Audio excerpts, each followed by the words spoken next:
My name's Sue Woodworth. I'm the Children's Respiratory Nurse Specialist. I've been at the current hospital I'm working at for 27 years, and I've been in the post that I'm in for 10 years. And for those 10 years I've also been part of the children's palliative and end-of-life care that's run from the children's unit I work in. There's a lot of challenges when we do palliative and end-of-life care at home. I think for me the biggest one is that I, generally speaking, will not have met that child until I'm asked if I'll be part of the on-call team. And going into the child's house and building and forming relationships with the child and the siblings can be very difficult. But we go in and we do our best with that.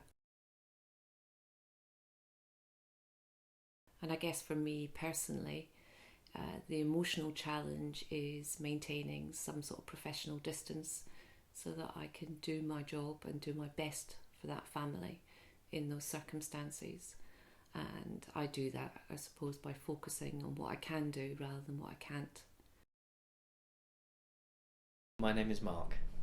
My job enables me to go out to family homes or to wherever a child may be approaching end of life and to try to make their symptoms better.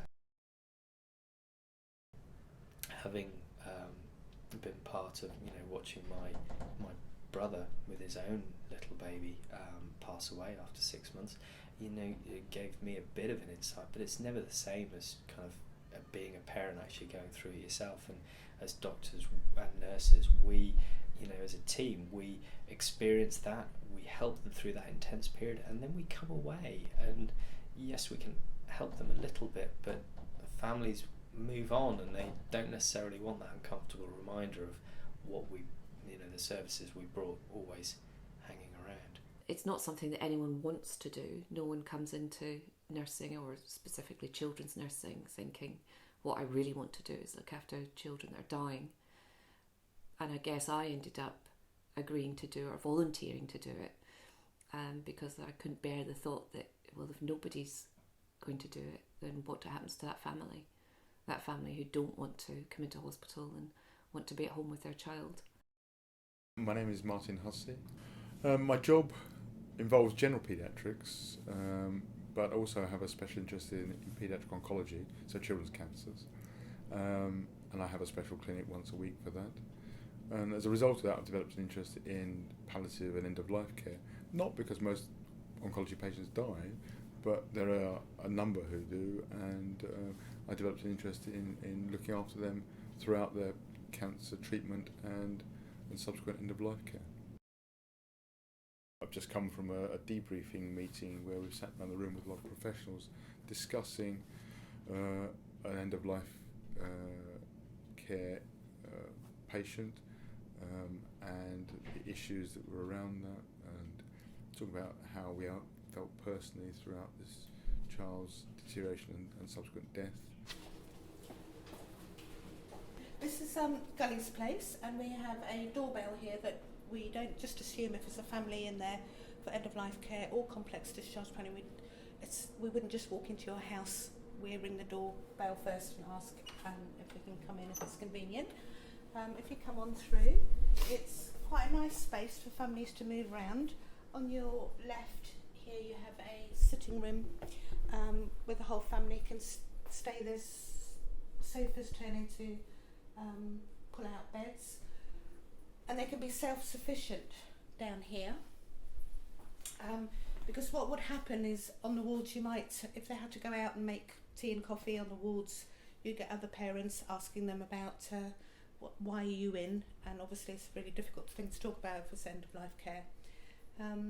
They can order in pizza. We pay for car parking because that's really expensive in hospital, and also we'll pay for parents' food as well, because quite often it's a difficult time, they don't want to do any eating or anything.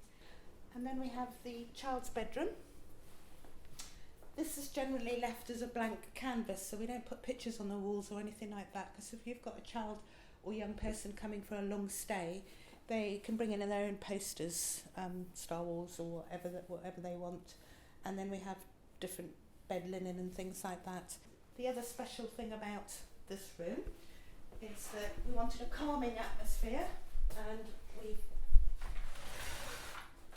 had some specialised equipment put in the room, and this makes it a lot more calming for parents, for the child, and for staff. It's really nice working in here. And they can have one on or all of it on. We have had patients have little parties in here and things like that, get all their friends in. And then the child can, with this gizmo, choose their own colour lighting. So say for instance we press pink, that will change to pink, or it will change to blue, green, and then back again.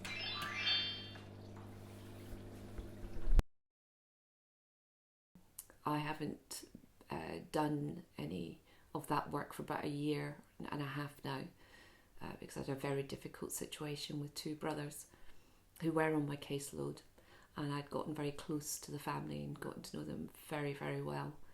And the brothers both died within 3 days of each other, and I supported the parents and them throughout that week to the best that I could, but it was an occasion where I wasn't able to maintain that professional distance, and I took some time out from the team because of it.